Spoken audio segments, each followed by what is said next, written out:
dari Liga Swedia, yaitu laga antara Djurgården menghadapi Malmö. Untuk pasarannya sendiri yaitu lelekan dan over-under 2,3/4. Baiklah, akan saya analisa sedikit. Saat ini Djurgården berada di posisi 4 klasemen, sedangkan Malmö berada di posisi 3 klasemen. Lalu untuk performa kedua tim, di sini kita lihat Djurgården dalam performa yang sangat bagus, di mana belum terkalahkan di 5 laga terakhir dan meraih 3 kemenangan. Sementara itu Malmö dalam performa yang sebaliknya, kurang baik, di mana menelan kekalahan di laga terakhir.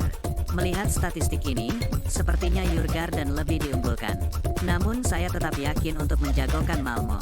Jadi saya sarankan bermain Malmö lelekan dan under 2,3/4. Dan saya lebih mantap untuk bermain Malmö lelekan. Dan untuk prediksi skor yaitu 0-1. Laga yang kedua, masih dari Liga Swedia, yaitu laga antara Varbergs Boys menghadapi AIK Solna.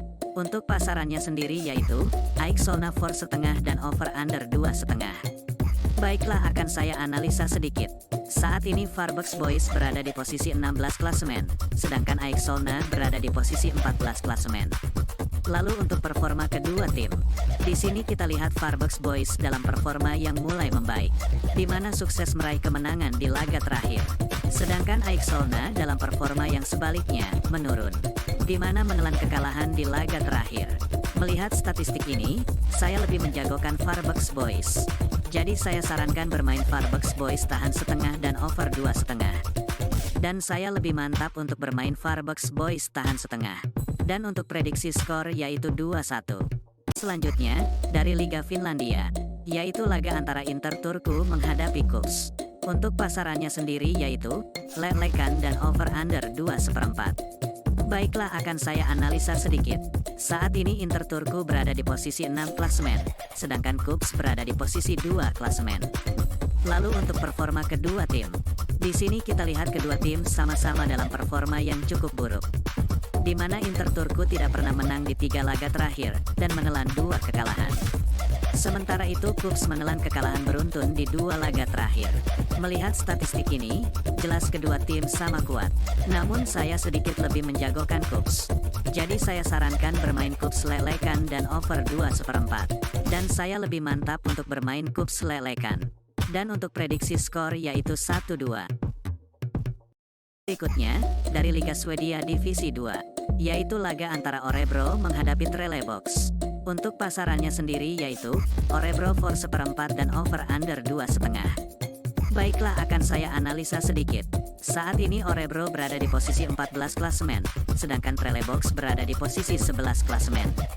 Lalu untuk performa kedua tim, di sini kita lihat Örebro dalam performa yang kurang baik, di mana di laga terakhir hanya meraih hasil imbang. Sementara itu Trelleborg dalam performa yang lebih buruk lagi, di mana menelan kekalahan di laga terakhir. Melihat statistik ini, saya yakin untuk menjagokan Örebro. Jadi saya sarankan bermain Örebro for 1/4 dan over 2,5. Dan saya lebih mantap untuk bermain Örebro for 1/4. Dan untuk prediksi skor yaitu 2-1. Laga yang terakhir untuk parlay malam ini, dari Suhu Parlay. Dari Liga Islandia, yaitu laga antara Stjarnan Gardabair menghadapi Valur Reykjavik. Untuk pasarannya sendiri yaitu Valur Reykjavik for 1/4 dan over under 3,4. Baiklah, akan saya analisa sedikit. Saat ini Stjarnan Gardabair berada di posisi 9 klasemen, sedangkan Valur Reykjavik berada di posisi 2 klasemen.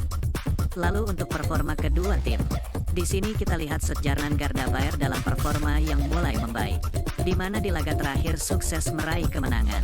Sementara itu Valur Reykjavik dalam performa yang sangat bagus, di mana belum terkalahkan di 5 laga terakhir dan meraih 4 kemenangan. Melihat statistik ini, jelas Valur Reykjavik lebih diunggulkan.